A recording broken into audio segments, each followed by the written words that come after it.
All right, welcome everyone to 6 Trends to Track for Product Success in 2022. We'll give folks a few seconds to join and then Robyn will kick us off. Thank you.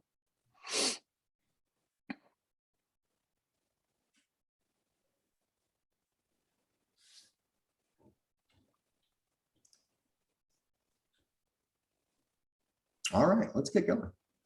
All right, welcome everyone. Again, welcome to 6 Trends to Track for Product Success in 2022. I'm Robyn Brooks. I'm a Senior Product Manager here at 280 Group. And Roger? Yeah, I'm Roger Snyder. I'm VP of Marketing and also Principal Consultant and Trainer here at 280 Group. Excited to have you all joining us today to talk about 2022 and what we see as some trends to consider, both in terms of product management and in terms of the practice of product management, as well as some tips for you to use in your own products. I'm located in the Santa Cruz Mountains, where it rained last night, but the sun is coming out. How are you doing there, Robyn? I'm doing great from sunny Portland, Oregon, where it's rarely sunny this time of year. Thank you for being here. I wanted to go over just a couple of housekeeping things before we get started. After this webinar, we'd love to stay engaged with the product management community. So we do encourage you to join us on LinkedIn in our leadership group and use this as a forum to chat about best practices and tips. And we will paste the link to that in the chat shortly. Excellent.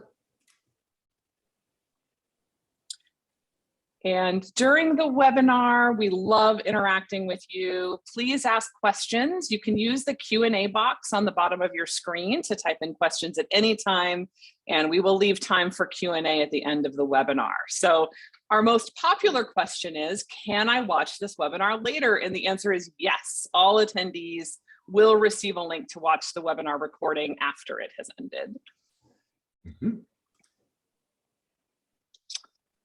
All right, so let's just go briefly over what 280 Group is all about.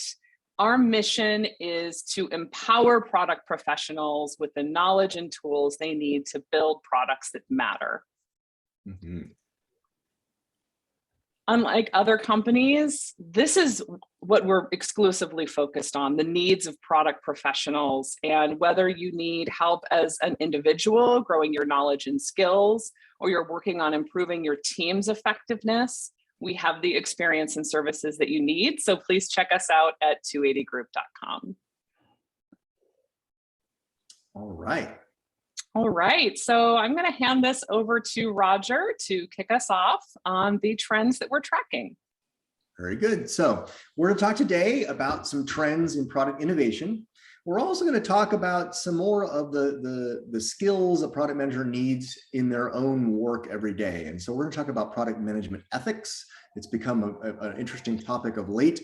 We're also going to talk about soft skills development and storytelling, because one of the things that we're finding in this new normal of work is that we're a little bit more isolated and we're struggling to engage and be able to guide our teams, both our product teams as well as just across the company, being able to have effective communication. So we're going to talk about those things as well, since that's definitely become a pressing issue these last now almost 2 years.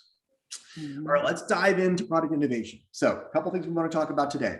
How do you deliver value, find new ways to deliver value to this new normal? We're going to talk about product-led growth.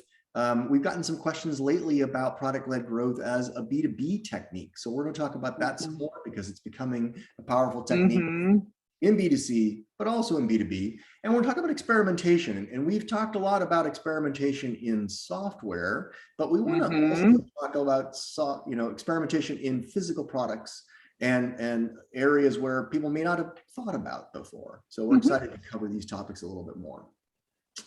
All right, before we do that though, we kind of want to understand our audience a little bit better. So tell us a little bit about how, and Robyn will launch our poll here. Yeah, there we go. About how the pandemic has affected your product. Have you experienced significant growth during this time? Or have you maybe just seen moderate increases? Is this someplace where really the pandemic hasn't had much of an effect on your business? You've remained kind of stable, no major ups or downs. Have you had to pivot, but you recovered? Or you've seen some moderate decreases, or you're still struggling? So we really want to understand where you are in terms of how the pandemic has had an effect on your business. And how are we doing with responses there? Yeah, we're getting several responses coming in. Really interested to see kind of what the result is here. I know we've seen kind of a spectrum of this with those that we've talked to during the pandemic. So Absolutely. all right. Yeah. So let me go ahead. It looks like we've got a number of responses in.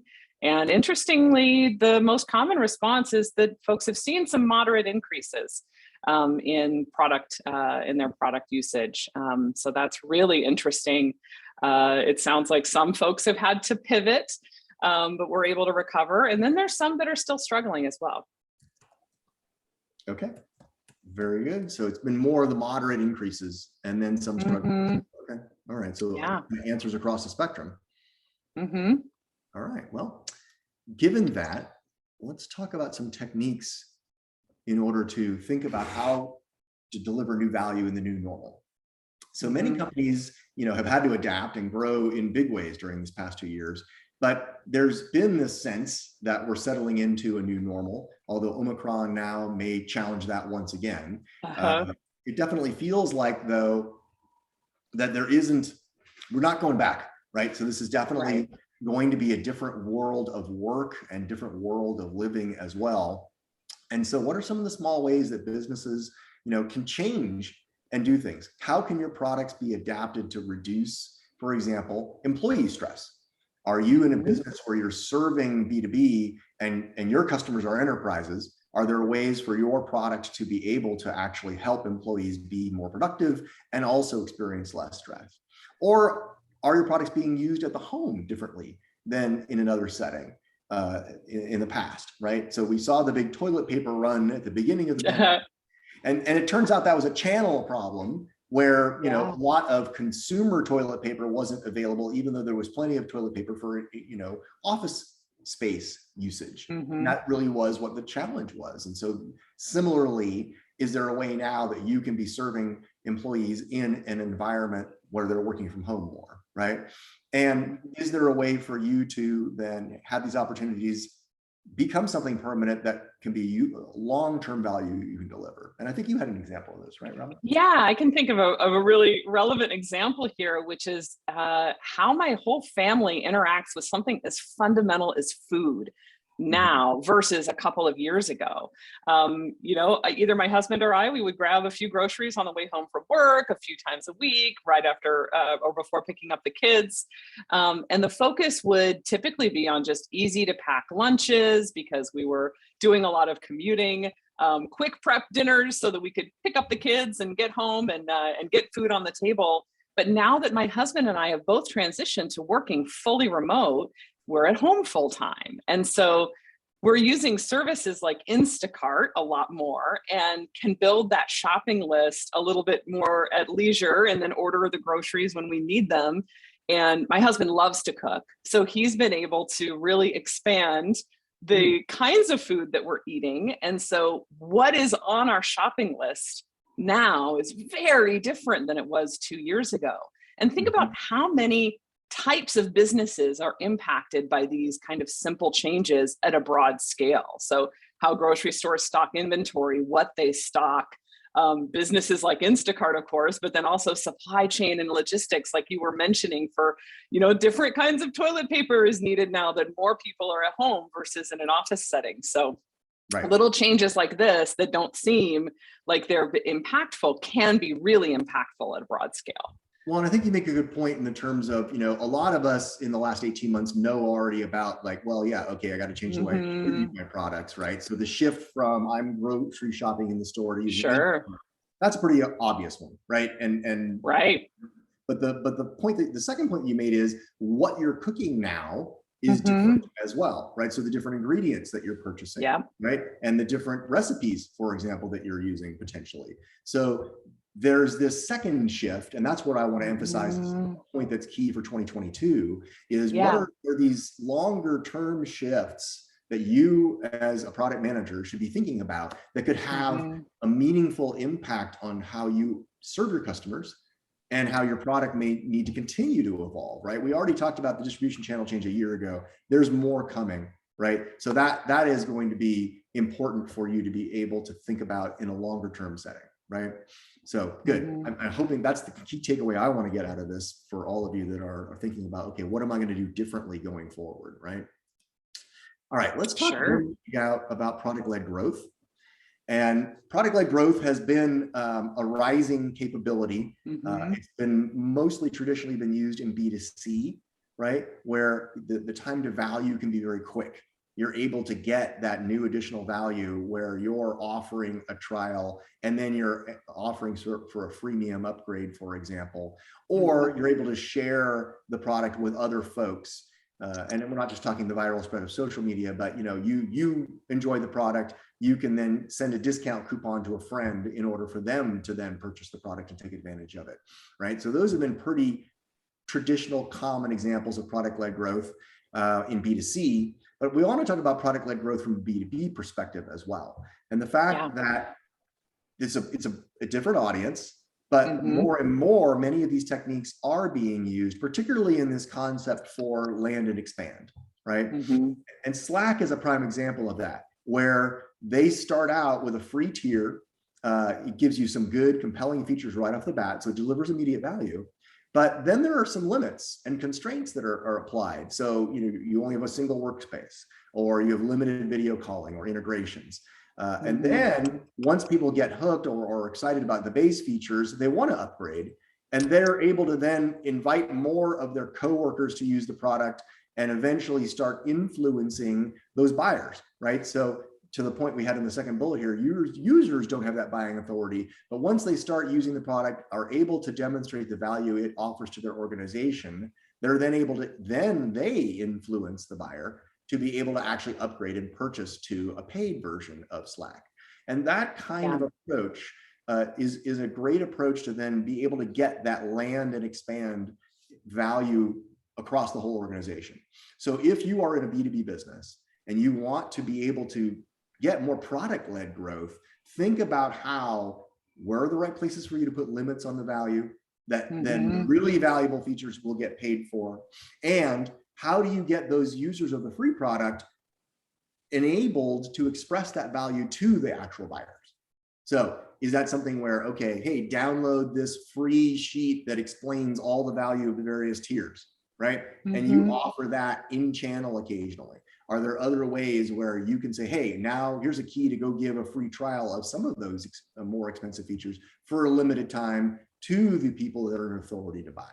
So some of those things are, I hope, ways that you can see how to use product-led growth in a B2B context. Yeah, it really is a little bit of a flip of the traditional marketing funnel, where you're really talking to the decision makers and then they've got to get the users on board. You're going straight to the users, but that does have implications for how you develop your product, how you market your product, and what is the most important. Right. Good. Yeah, agreed. So then the third innovation trend is this trend of experimentation.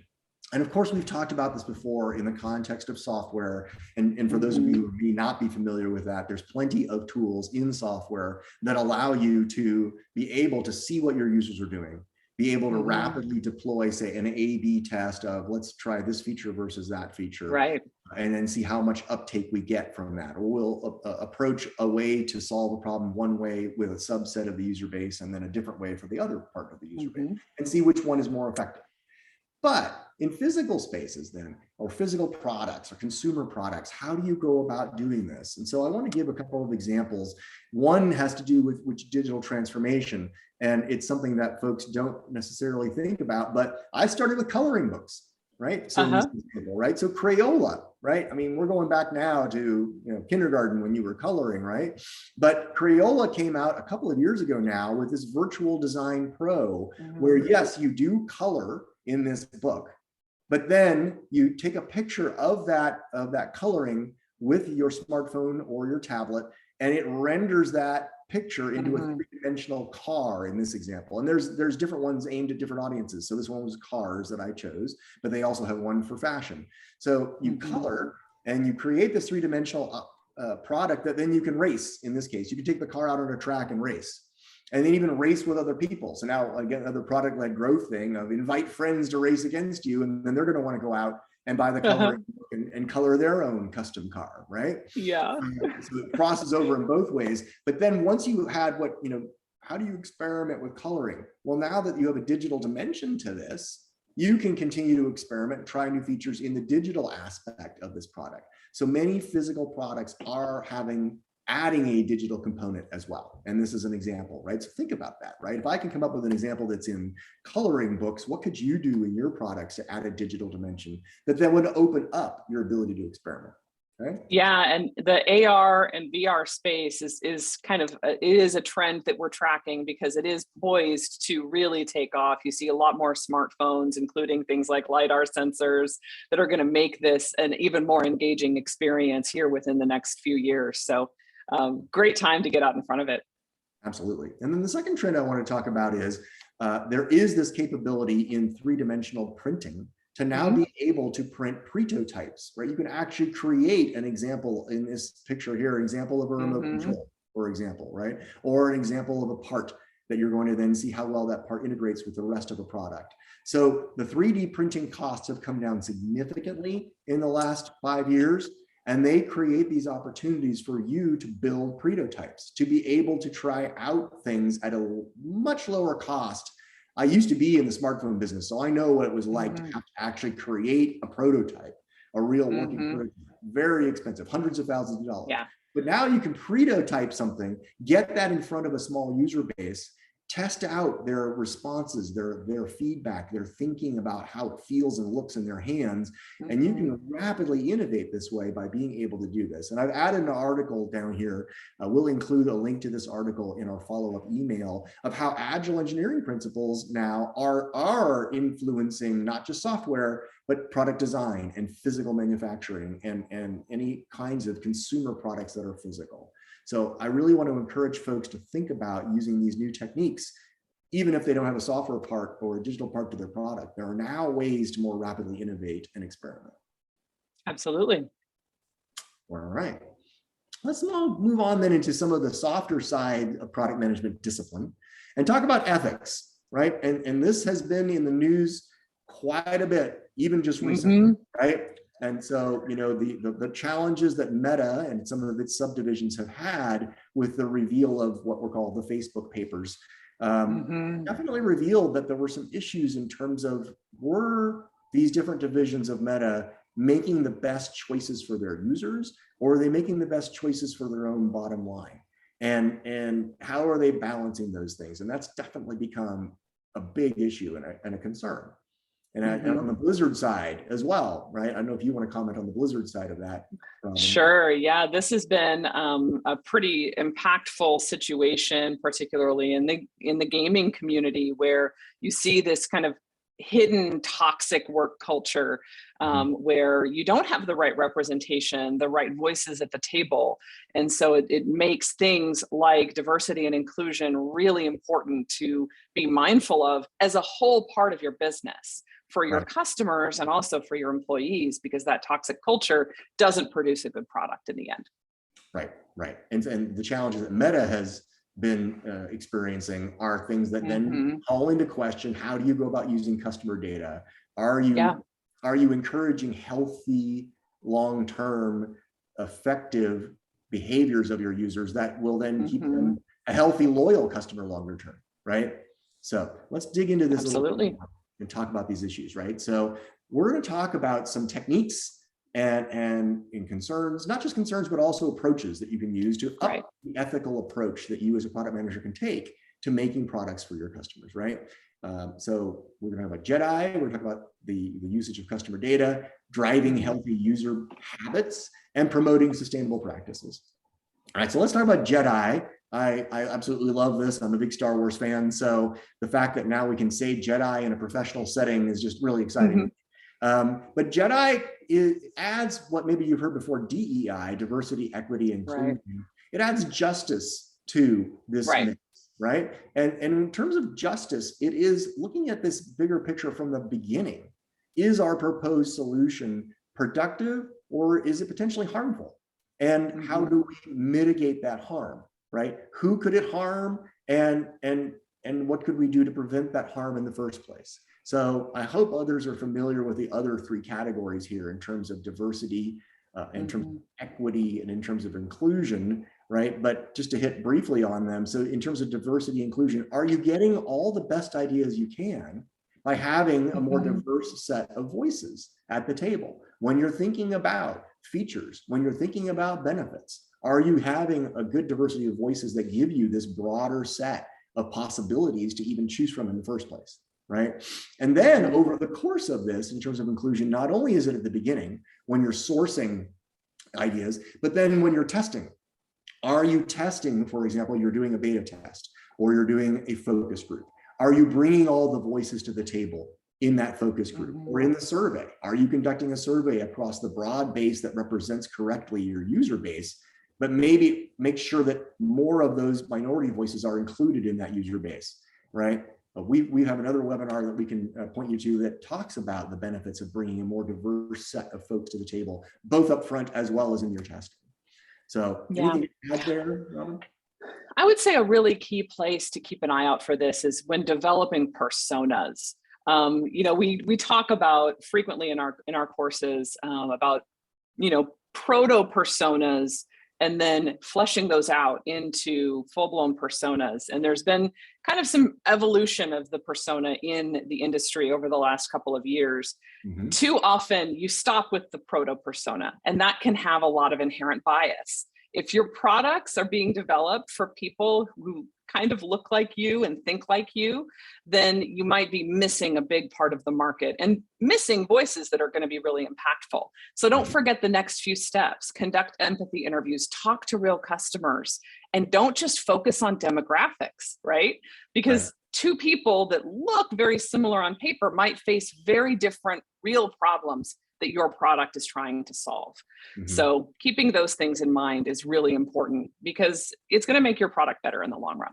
Absolutely. So yeah, in terms of your last point, the psychographics of how they behave could be very different. Right. And where they shop, what they're looking for, what value they're looking to receive can be different. Right. So great points, definitely. So consider being able to get some Jedi training to help bring a broader perspective to your product management team and ultimately be able to deliver products that appeal to a wider audience.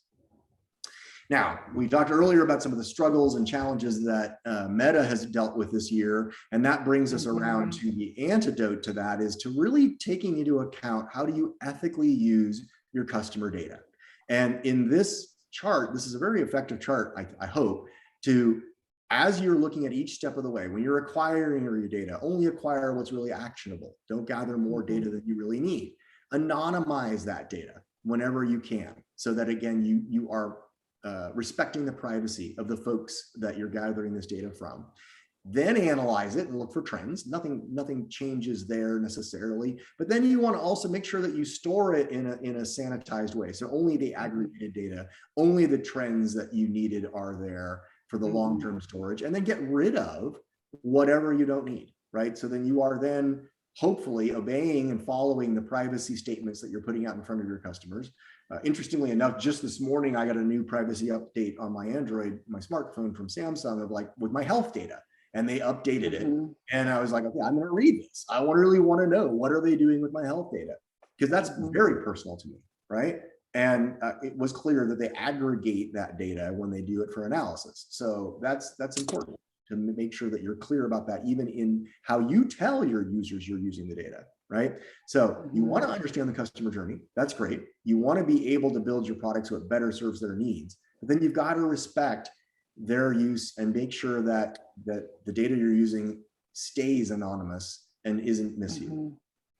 And I think the upshot of this for me is that not only is this a good business practice and more ethical use of customer data, but it also really can help your product be more focused. Because if you're capturing all the data, then it's easy to get lost and not understand really what it is that you're gathering and why. And that's why focusing at the very beginning of this what are the actions we're going to take when we look at this data?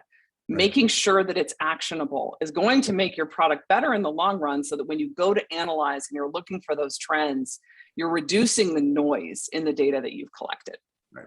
Yeah, very good point. So then we turn to making sure that you're also driving healthy user habits, right? And so you've gathered this usage data, it can be very powerful, but then you want to avoid some of the traps that you can fall into. One of those traps, for example, is that more usage is better, right? Whatever problem your customer's trying to solve, is using that product more often really the thing that's going to help them be more effective and efficient in solving their problem? Or is it possible that if you're creating a product that becomes addictive, that you're creating a whole new set of problems for your customer that are either hopefully unintended consequences, potentially even intended consequences that have a downside on the health of your user base? And that's, again, one of the problems that we've seen this year with some of the companies, right? So you want to avoid, and you've got an example, right, Robyn? Yeah, I've got a great example of this. We've just done some smart home upgrades to our home, and one of my favorite products that we implemented was the Lutron Caseta smart lighting system, where I had to use an app to set it up, but really the less I have to use that app, the more the product is actually doing to improve my quality of life. Because once I have all of my lights configured, I should be able to use automations, I should be able to use my voice or just the switches on the wall. So if they had implemented instrumentation that measured the success of the product by how often I was using the app, that would actually be the inverse of how effective that product is for solving the problem that I hired it to solve. So when you think about measuring engagement of your users, really focus in on what problem are you trying to solve for them? Because using your app or your device more might not actually be the most effective way to measure how effective the product is at solving their problem. Right. What does success look like? So in fact, in your example, if they are in the app multiple times that day or multiple times in the first 24, 48 hours, it probably means that they're finding it difficult to set it up. And that means that there's actually not a good behavior going on there. And that's something that or it's not a good experience, excuse me. And so therefore watch for that and say, okay, hey, wait, how do I counter that? How do I help the user not have to keep going back at this, right? Yeah. Now, to be fair, like we did these slides over a week ago, right? And just yesterday, Instagram announced that they've launched a new feature that are going to urge users. The article talks about teens, but I want it to be about all users, right? It launched a new feature that urges users to take breaks. So now Instagram is actually proactively asking users, hey, you spent enough time on this, let's do something else. Go take a break. And so I think that now maybe it's a response to the challenges they've had in the last few months, but whatever it is, it's still a good idea, right? And so think about that for your products.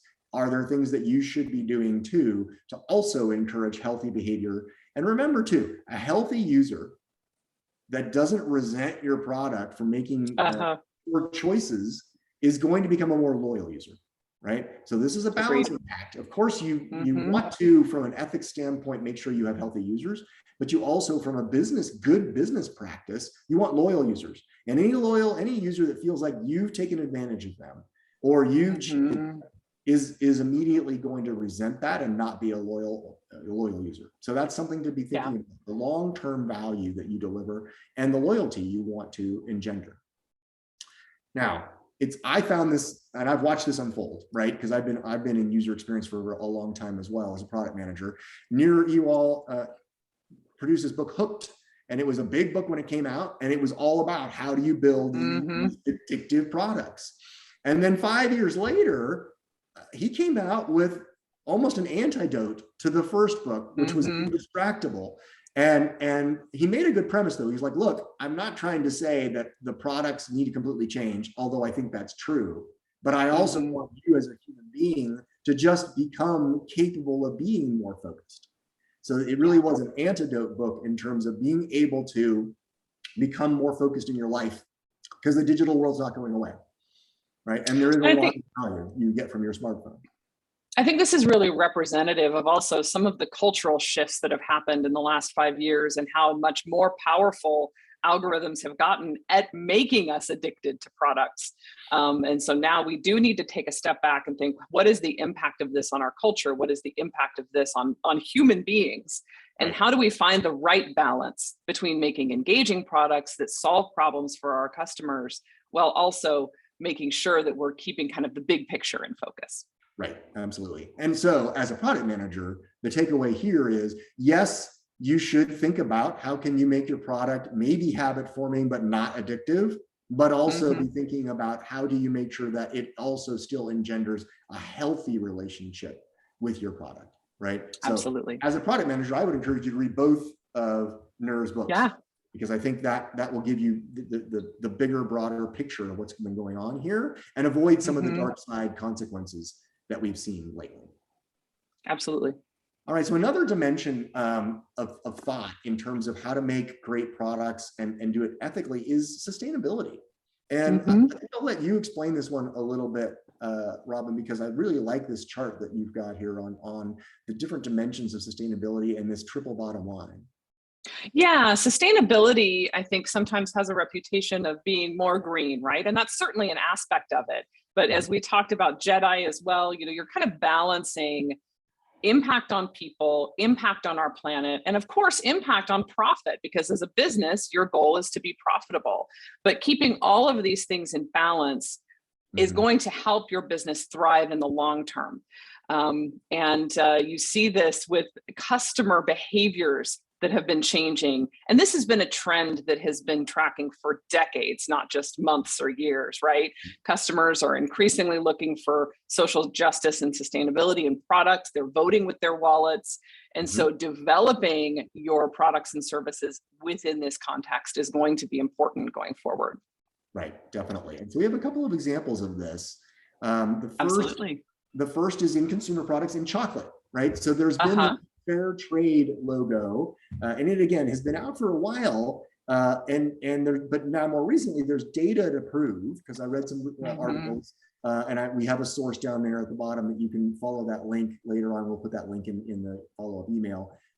Chocolate brands with a fair trade logo have seen increased sales, and they're also able to sell their product at a higher price. So they have and now the data shows that in fact that has been a successful strategy. So when you treat your farmers more ethically, when you provide more money to the farmers, and then you've got this fair trade logo that demonstrates that you're doing this, people will pay.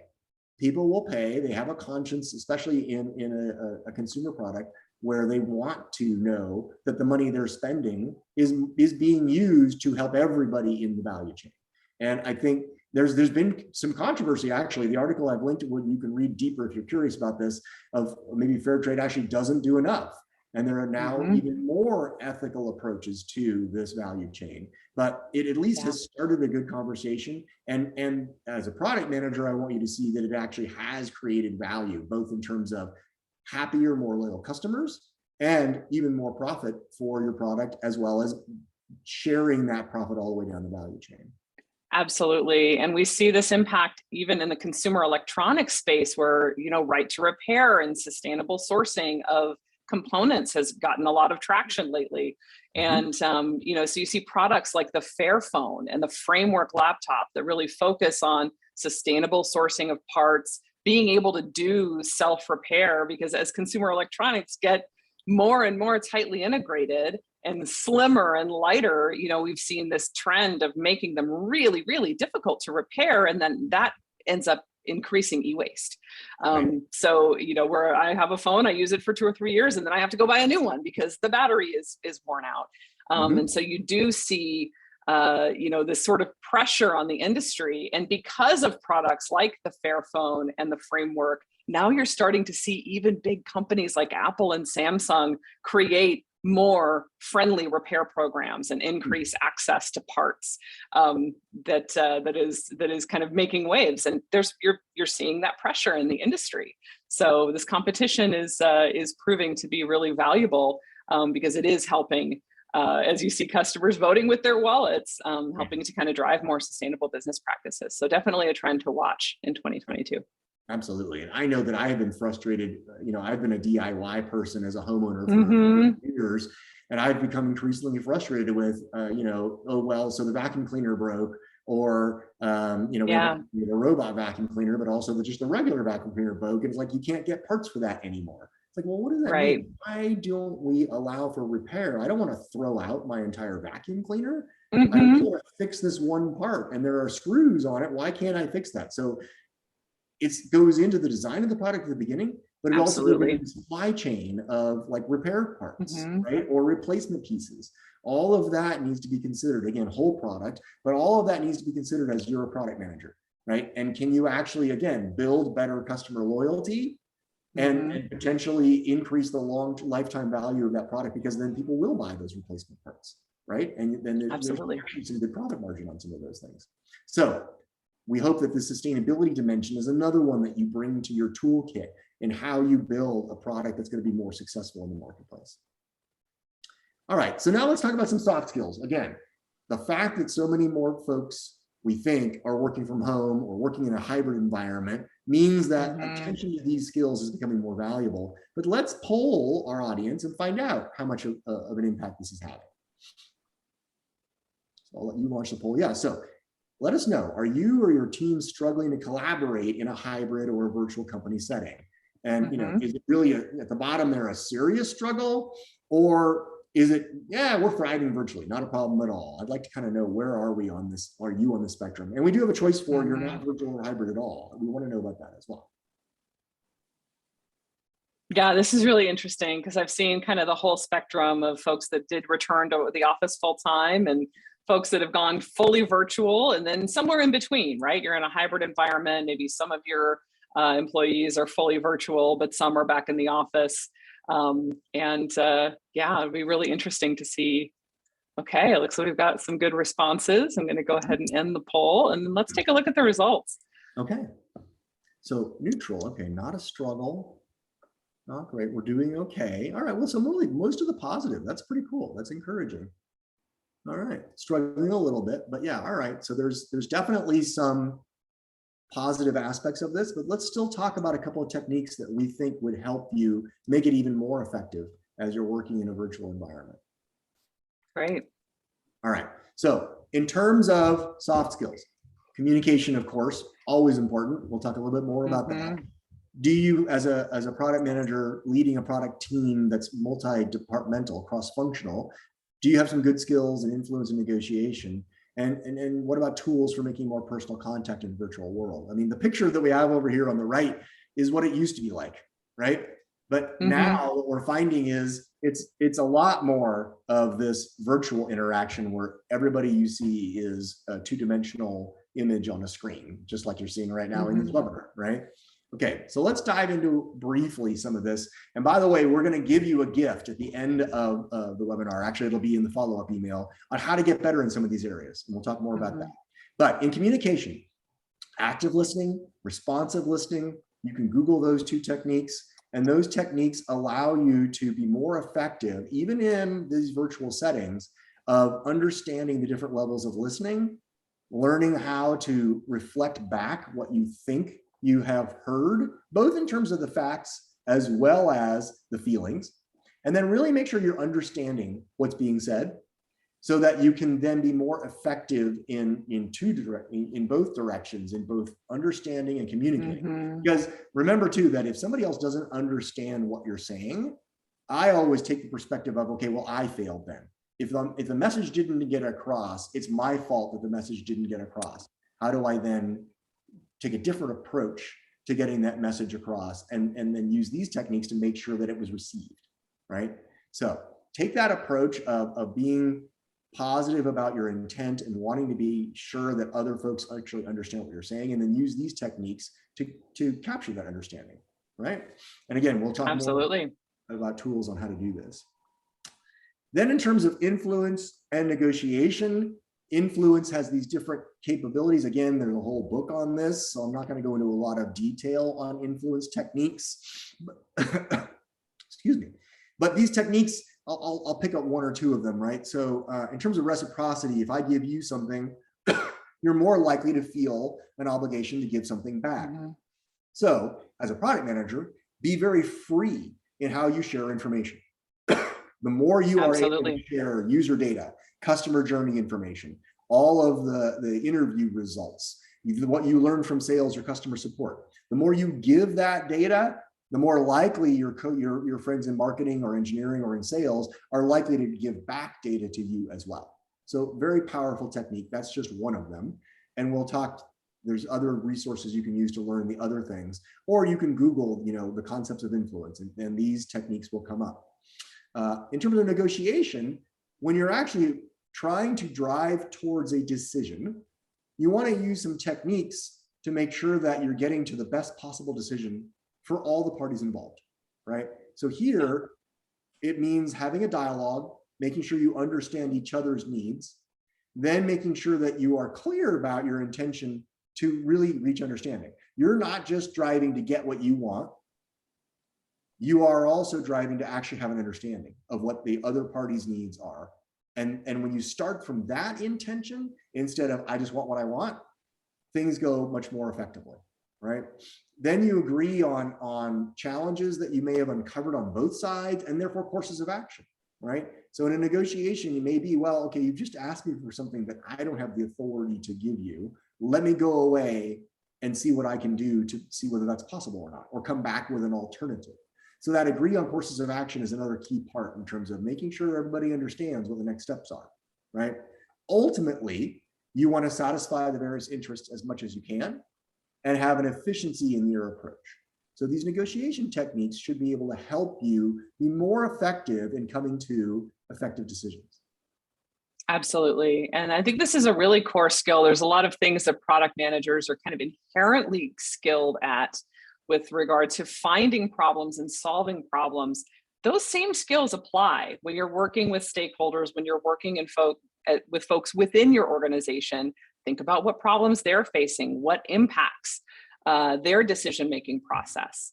And you can start to sort of bake that in with these skills to have more effective ability to negotiate. Excellent, yeah. All right, so now let's talk about a little bit more, some tools for personal contact. So if you are in a situation where you're in the hybrid world, or you're in a completely virtual setting, here are some techniques that we're using actually at 280 Group and that I think you might find effective. If you use Slack, we've actually integrated something called Donut.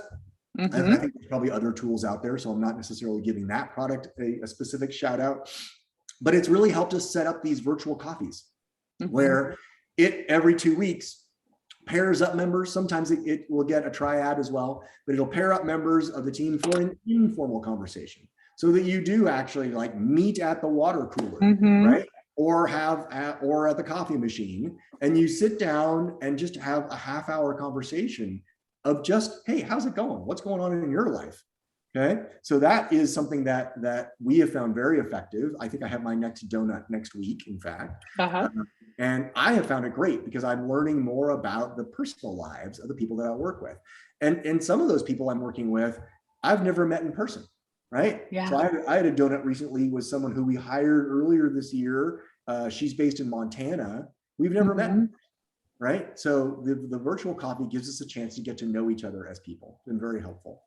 We've also instituted this concept of a fireside chat where we have no agenda and we meet for half an hour once a week and just let people talk. Let people say, I saw this week. What are we doing about that? Right? And sometimes we don't have the ability to immediately answer the question, but we can take an action to deal with it. Or other times it really just leads to a great informal conversation that isn't something to solve, but it's something that's on people's minds, and it gives people space to talk, space to get out their concerns, right? So the fireside chats that we've implemented have been really helpful. And then the last thing are these various social events, right? We schedule time for trivia, for playing games together, for socializing, right? So there's opportunities, and we even did some clever things. Like I can even show you because I have it sitting on top of my desk. Robyn, in this one, I don't remember whether you did. I did, yes. So we did a. It was very fun, right? And I never thought I was artistic, and yet here is my little artistic attempt.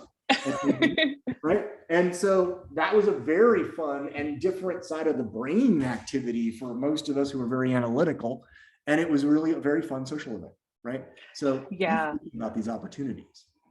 Yeah, and these tend to replace some of the things that are lost when you don't have that person-to-person contact, like that water cooler conversation or sitting in the lunchroom with somebody you don't have 6 meetings with every day, right? And replacing some of the hallway conversations and after meeting huddles, where you talk through issues that come up that maybe aren't something that would be addressed in a meeting, and you can bring those to the fireside chat and chat about people's home construction projects during virtual coffee. And then definitely the team bonding and team building experience with the social events. And this is just a small set of ideas, but hopefully it's helpful as we adjust to this new normal where you're in virtual or hybrid environments. Right, right. And I saw in the chat that Christina said that, you know, it's worse because my team's online, but I have to be in the office. So she's missing out on this camaraderie or support to align with all the other teams. So hopefully some of these techniques will help you. Really hope that those are good tips for you. All right, so the last topic I want to cover is the importance. I mean, we've talked a lot about data-driven, right? Data-driven has been a trend for years now, and as a product manager, you want to be data-driven, but sometimes there's been an overreaction and a missing out on the fact that you need storytelling as well. I mean, we've been storytellers all the way back to you know, the cave person days, right? So telling impactful stories with data is what we're talking about here. And you really want to be able to do these 3 things. And let's dive into this a little bit deeper, right? So first off, you want to understand your audience, right? So if you're presenting to a set of engineers, you're going to present a different set of information than you are if you're going to be presented to a set of executives, right? Executives are going to want crisp, brief information with just the high level, most important pieces of analysis, whereas engineers are probably going to want some of that, but they're going to want all the underlying data as well, presented in a meaningful way. But what you need to do then is string that data together into a meaningful dialogue, right? And we'll talk about that in a moment. Then you focus on people and their problems, right? It's not just about the data. It is about creating this narrative of who is the leading character. And one caution I want you to think about here is think about your customer in the starring role. All right. Yeah. Your product is not the star. All right. Your customer is the star. And how are you making your customer's journey an exciting or at least beneficial, fruitful, productive journey? So you're helping them solve their problems. So put your customer in the starring role, and you and your product, your company and your product are all in the supporting roles, okay? So you focus on those people and those problems and put your customer as the starring role. That frame shift will help make the whole story more effective long-term, right? And then know about the outcome in terms of the story that you're trying to tell for the particular decision that needs to be made right now, all right? Is this decision one that gets influenced by data, right? Probably, if you've got the right data. But it still also needs to be a compelling story. So how do you weave the right data into the story to make your case to get to the outcome that you're hoping for, right? So gathering the right set of data based upon the audience, and of course, based on the problem you're trying to solve. I mean, to the earlier point about the ethical gathering of that data, only gather the data you need for that particular problem, right? And make sure you then understand what that data is telling you, and then weave together the story that's more compelling to your audience to get them to understand why they should make a decision one way or the other. Doesn't mean that you're always going to get the answer you're looking for in terms of your decision, but it will make a far more effective case. And in the terms of like customer experiences, telling a story really brings it to life and makes it more exciting for everyone to work on. Absolutely. Yeah. It's not just about showing 20 different charts and graphs and then letting people make their own decisions about that. You know, you want to have an opinion, and you're really, again, you're making your users and your customers the starring character in that story. And you're going to see a lot better results with the outcomes that you're seeking with this methodology. Yeah, excellent. And it's also, quite frankly, just more fun. It is. You stare at data all day long and kind of like your eyes glaze over, right? Right. So let's kind of recap what we've talked about today in terms of trends in 2022 for product innovation. I hope you come away from this thinking that you want to ask yourself some questions like, how can you deliver new value to the new normal that we're encountering, right? And we had post-pandemic here, but really it's becoming, the pandemic is an ongoing thing. And some of the changes that we've had in the way we work and the way we live are going to be permanent. So now how do you deliver that new value? And it's the second order thing. Yeah. In 2022, it's a second order things, not just, Yeah. okay, the easy stuff was distribution chain and the use of more mobile apps, right? The harder stuff now is the double click, like Robyn's example of, now our habits of what we consume, like what you're cooking at home, or the way you need, you don't pack lunches the same way that you used to, right? Those are things that you need to be thinking about in new ways as we continue to shift, right? Things are continuing to shift in the way we operate, right?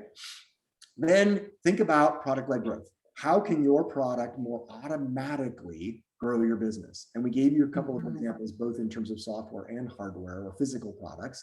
So be thinking about how you can be able to do that more. Sorry, my example is B2C, B2B, sorry.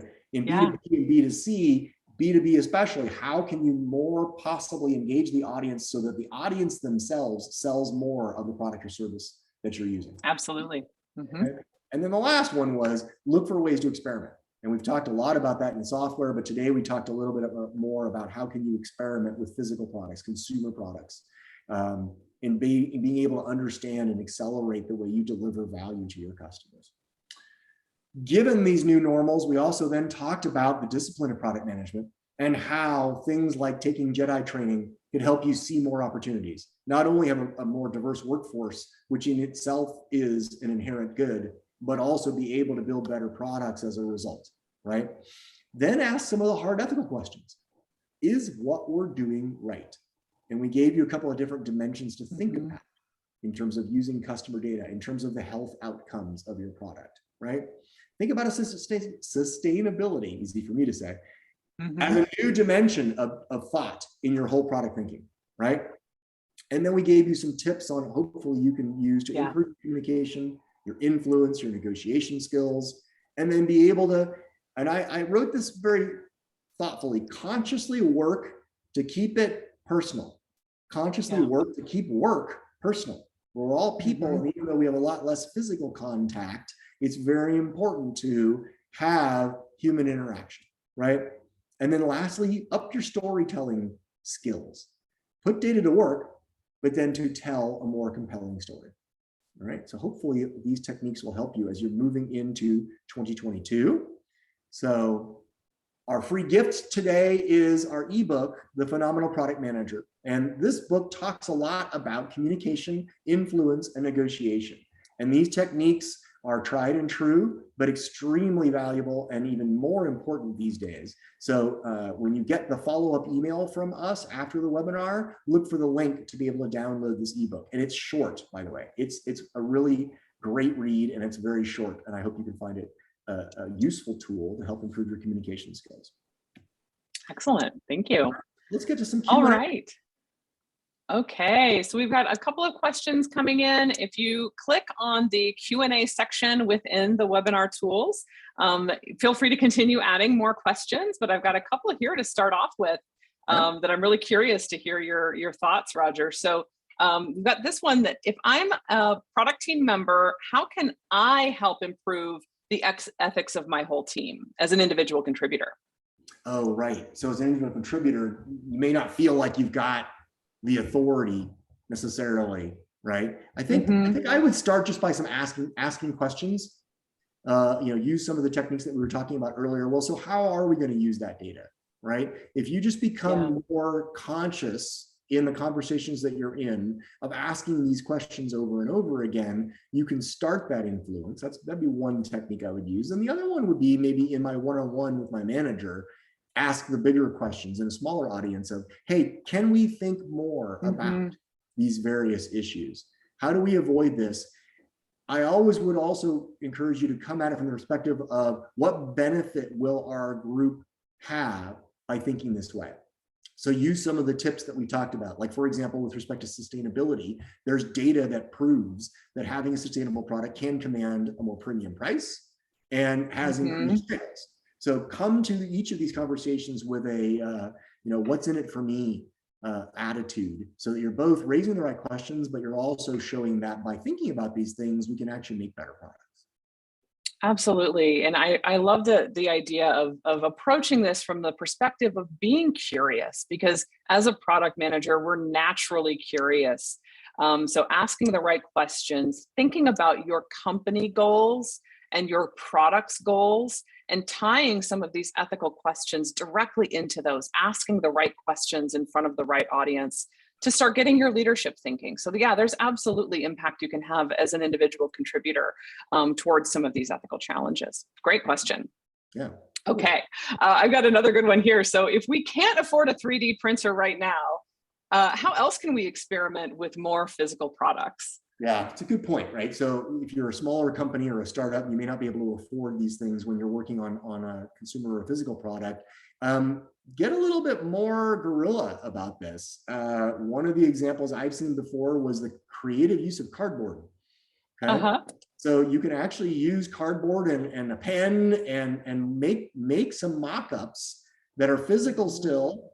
And you can use an X-Acto knife, right? Make this a sharp-looking prototype, so not something that works, but something that stands in as a representative of value. And you can use things like wood or cardboard or other simple materials to mock up your understanding right now of the product's physical dimensions, and use that in a focus group, right? Use that in customer interviews. Be able to put that in front of sample users or prospects and see what their reactions are. Right? You explain the story behind it, and you can probably supplement with like a PowerPoint that shows a more compelling virtual sense of it, but still having that physical product that they can put in their hands and get a sense of will help. And you can do it with things like cardboard and wood. I mean, the original Palm Pilot, right? We're talking about that a little bit, was actually prototyped in wood first, right? Wood and a stack of cards that had little hand drawings. People think of balsamic today. This was actually hand-drawn user experience cards. And it was like those books you used to read as a kid, where if you're going to cross the bridge, go to page 36. If you walk along the stream, go to page 40, right? So the cards had the whole visual user experience, and then you tapped on a button, it would take you to a different card. So you could completely mock up a user experience that way with a physical. Absolutely. And I would also keep an eye on some of the digital tools in the AR and VR space, because those are becoming more accessible. I think there's still a little bit of a learning curve, but over the next year to 18 months to 2 years, those tools are going to become more affordable and more accessible, even for non-technical audiences. So keep an eye on those spaces as well. And I think you'll find that there's some significant value there in being able to do rapid prototyping, even for physical products. Okay, I think we've got time for one last question. This is a good one. So how can I improve my ability to influence other folks, particularly the engineers on my team? Okay. Yeah. So the engineering team is often the one that product managers struggle with the most, right? So I always want you to think about it, starting from the perspective of what is going to motivate them, what is going to help them understand your problems, help your customers' problems a little bit more. So start from the perspective of what motivates them, right? If they're interested in solving problems, right? They're totally excited about solving problems, or they want to find new technical approaches to things. Can you come up then with the data and then the story to go with it that shows the problems that they want to solve in a more effective way, right? Particularly when maybe they're excited about a shiny new object technology, when really it could just be a UX change. You need to come with that data to demonstrate that you've done your homework and you're not just expressing your own opinion. The one mistake I made early on in my product management career was it was like, well, I'm the product manager, so my opinion counts more, right? That's not a long-term recipe for success. It's not. You actually have to come with the data to prove that it's not my opinion. It's about what our customers actually need. So the more you gain more influence, the more you bring real data that demonstrates to the team, to the engineers, this is why we want to solve this particular problem. And if we did this, it would increase the customer satisfaction, it would increase profitability. So that's the last piece. You bring the data, you make your compelling argument, then you show what's in it for the whole company. And you turn the engineer into a hero, right? You make the engineer a hero in terms of like, you're going to help us build a product that's way more effective, that delivers more profits or gets more users, for example. Yeah, I agree. And I would say also think about, when you're, some of the things we discussed about negotiation, right? What are the things that those engineers need? What problems are they facing? Are there ways that you can advocate for their needs so that they'll be better advocates for the things that you need for the product as well? So it is always a give and take. Absolutely. Great. Well, Robyn, all thanks right. so much. Yeah, thank you, Roger. Yeah, I want to end with this, that if you're on a team of product managers and you could use some help learning some of these skills, thinking about how to go about improving the skills of your team, contact us, 280group.com, and we'll be able to help you in team training, private training, or individual training, whatever it might be that you need to improve your skills. So I hope you've had a great time with us today, and I hope you are able to use some of these techniques to get into 2022 and become a more effective product manager. Yes, thank you everyone for attending, and have a wonderful day. All right, thank you. Bye everyone.